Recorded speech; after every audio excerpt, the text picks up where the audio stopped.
Ask yourself, have you ever before asked yourself, well, what am I doing here? Yeah, what you doing there? Well, you go back to the ancient times when the Earth was flat 500 years ago. Only 500 years. People were part of the Earth, spiritually, mentally. Yeah. Cosmos, you name it. Cosmos. They were part of all that. Well, they didn't agree with this globe model, so they pretty much slaughtered everybody. So we should do the same. Is that what you're saying? That's kind of the gist of everything. So. We should My slaughter point everybody. is, you got to start researching because there really you do is so a much matrix. research. It Technically, hurts, man. the flat Earth is just somewhere a piece of pie, close to your butthole, it's like I think. Indiana Jones. It hurts. You got to keep looking. Mr. Indiana Jones.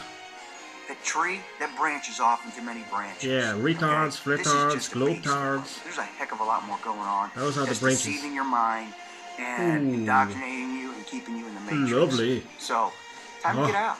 Go look. Listen to other people. It's not like we're being silly in some kind of crazy conspiracy because technically, what you observe or what you feel, everything about it says it's flat.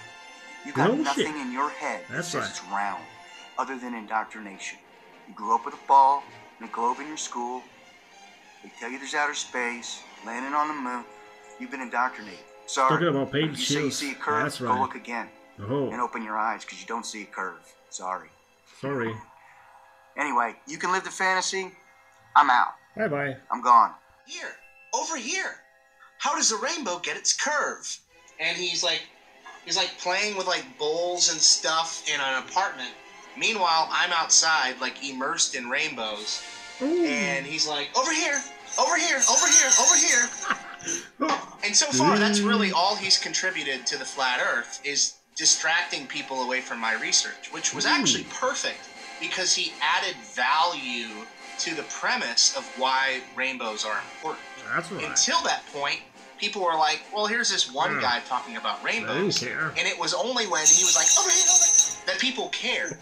So I was thankful when he showed up. And eventually, I started questioning his very flawed methods. And he took that personally. I was talking about his science. And he made a video basically saying that I was attacking him and that people should not attack each other within the flat Earth community. Well, guess what that guy is doing right now? He is attacking everyone. He is calling everyone names. He is dehumanizing them because he can't get on just a simple scientific level because he doesn't actually care about the issues that he's talking about. He didn't care about rainbows. It was just a containment strategy to distract you. And now he's not gay enough. It's like he's like a suicide bomber picking dumb premises that nobody could ever prove. Like, I'm going to make an accurate map of the actual flat Earth. No, you're not. Nobody has access to the tools or the technology to even start to create an accurate map. There you go. You're saying everything. Nobody all of has the things that you're asserting. What are you talking about? Where's the science then? And the reason why you make these assertions is because you want to create an energy vortex. You want to drain There is no people's science energy. then. And I'm feeding into it this one time because I want people to know that that's my history with you. Is you're like, over here, don't pay attention to this guy, look at this. You tried to gatekeep me with the dome, rainbows. Then you tried to prove the entire flat Earth map was wrong with something that you had science, people. Once in a lifetime opportunity to enjoy. No credence to try to put forth any sort of assertion. It's ridiculous. Your flawed premises, back to back to back, are unappreciated. And now the assertion when the flat is Earth that the wins. entire thing about Antarctica is wrong. You're saying that there are flights that go over Antarctica. And what you missed out on is that back like a couple months ago, there were researchers like me who looked into these kinds of things. And what I want to encourage everybody, if you know who I'm talking about, don't get on this guy's level because he's just trying to drain your energy. If you want to refute him, use something else like shipping routes. Or toilet paper. Because this guy comes up with a single premise and he goes all guns blazing because that's all he needs because he has a sophisticated sounding voice and flashy editing. And now he's got the whole community sucked in, thinking that he's actually contributed something when he hasn't. No.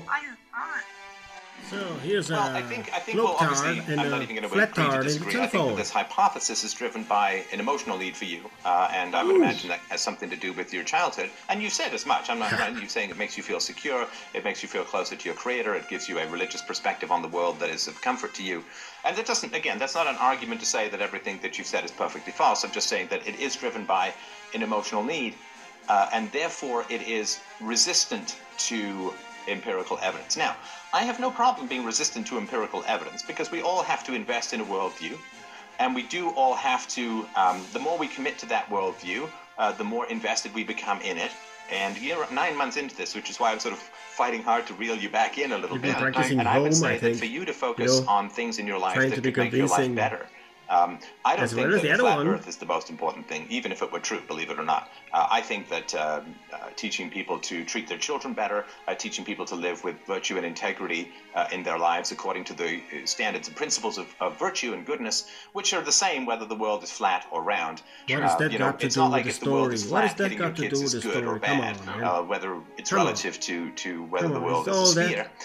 We have work to do in making the world a better place and having people reject the non-aggression principle, which is completely independent of the cosmology of the planet. You know, a murder is a murder whether the world is flat, round, or banana-shaped. So I think there's a huge amount to do, which is much less controversial, much more supported by science, and much more acceptable to people as a whole, rather than trying to rewrite everything that they've been told about for thousands of years in their brain, for which you have to admit there is a fair amount of fairly compelling evidence. You can say it's all doctored, but it's pretty compelling to the majority. Anything other than, space agencies, can you prove that it's a globe yourself? You took a picture. No, he can't. I'm not sure. He went zero. Can you do an experiment to prove that it's a globe yourself? Well, and I'm not sure. I'm not sure what that means. I mean, say something. The number of things that I can prove or disprove by myself is so tiny that if I reject everything that I can't personally validate, then I'm back to like René Descartes thinking that I'm a brain floating in a tank being manipulated by a demon. I think, therefore I am. I mean, I can't possibly reproduce the entirety of human science and medicine. I've never seen an atom. I think you're the banana brain. I've never seen an. So you spin. When you spin pizza dough, it kind of flattens out.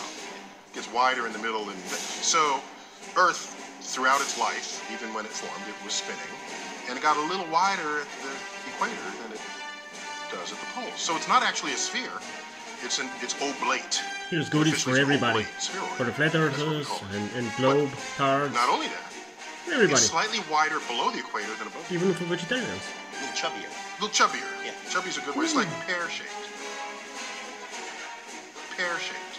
Pear-shaped. Pear-shaped. When a flat earther and a globe head do battle, the flat earth always wins. That's right. Because the flat earth is She's truth. The funniest. You can't beat the truth. You can parrot all the bullshit you want, but the truth will defeat it. Flat earth is truth. The funniest.